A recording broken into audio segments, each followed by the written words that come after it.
Bitwit's coverage of CES 2018 is brought to you by Fantex and CableMod. Click the links in the description below for more info. So I actually stopped by the Cooler Master suite earlier, and they had two cases in particular that I wanted to share with you guys. First of which is their H500P Mesh in white.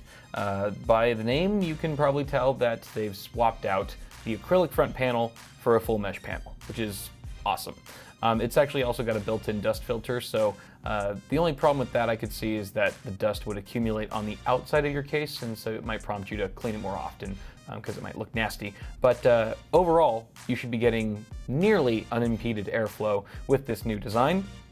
And it's also going to feature the same 200mm fans, RGB fans at the front. There's a pair of those. You can also support two more at the top of the case, 360 rad support at the top or the front. And while Cooler Master took a lot of heat, pun intended, when they initially launched the original H500P, because that acrylic panel was increasing the temperatures quite a bit, they didn't stop there. They actually made a couple other revisions, some nice revisions that were noted in several user reviews, including mine when this case first came out. For starters, the top and front panels don't pop off super easily anymore because they've been reinforced. The top panel actually has, I believe it's a thumb screw, a single thumb screw at the back that has to be undone before that can be removed. And then there's an additional plastic latch on the front panel that keeps it from simply popping off with very little effort, which I think are both huge improvements. And I actually kind of gave it a tug on either end, and it is much more reinforced than it was. Additionally, the power supply can now be mounted from the rear with a separate bracket with a couple thumb screws. We've seen this in the past, but you know, the original H500P actually had to remove the power supply basement, and it was actually divided into two pieces that had to be removed independently. It took way too long and it was way too complicated to install your power supply. That's all been fixed. So fantastic changes, great listening to user feedback, Cooler Master, and also great on all the reviewers for pointing out certain flaws or certain shortcomings in order to really give some constructive criticism and overall make a better product in the end for the end user.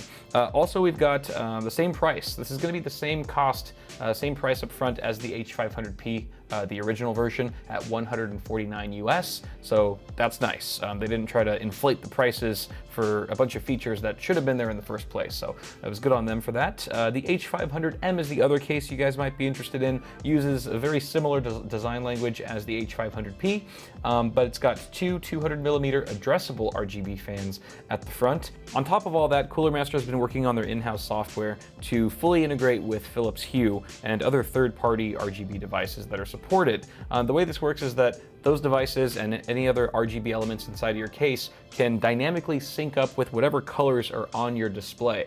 So if your desktop wallpaper is black and green, or blue and green, say something more colorful, then the RGB, the addressable RGB elements that are connected up will actually reflect that. It's actually pretty cool. The only downfall here is that when you connect third-party devices, they might not be wired exactly the same, and so there's not 100% color match all the time. So that is something to be aware of. I should also mention you get 4 tempered glass side panels, top, front, left, and right. But the beauty here is that even though the front panel is already sort of half mesh and half tempered glass, you can actually swap out that tempered glass piece with an included mesh panel so that you can get 100% nearly fully unimpeded airflow at the front, which is just awesome.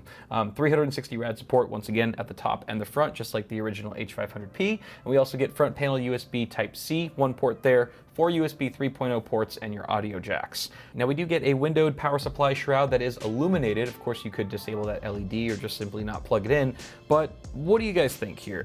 Cooler Master is still fiddling with the idea of whether or not to put their logo or etch their logo into this plate, or maybe have 2 swappable versions, one that's completely plain. I think that they should also include a plain steel piece, that if you don't want any RGB or any window whatsoever, you just want a clean, solid steel power supply basement the whole length, the whole way through, I think that should be an option as well. But guys, leave your feedback in the comments below. Maybe somebody from Cooler Master will read it. $199 US for this thing, 200 bucks. Is that a fair price or not? Let me know what kind of pricing you would like to see for this case, what you think it's worth in the comments below. Always curious to hear you guys' feedback on this sort of thing. But that's gonna do it for now for the Cooler Master Suite at CES 2018. Guys, toss me a like on the video if you enjoyed it, and feel free to get subscribed to the channel for more tech stuff coming at you really soon, and I will see you all in the next video.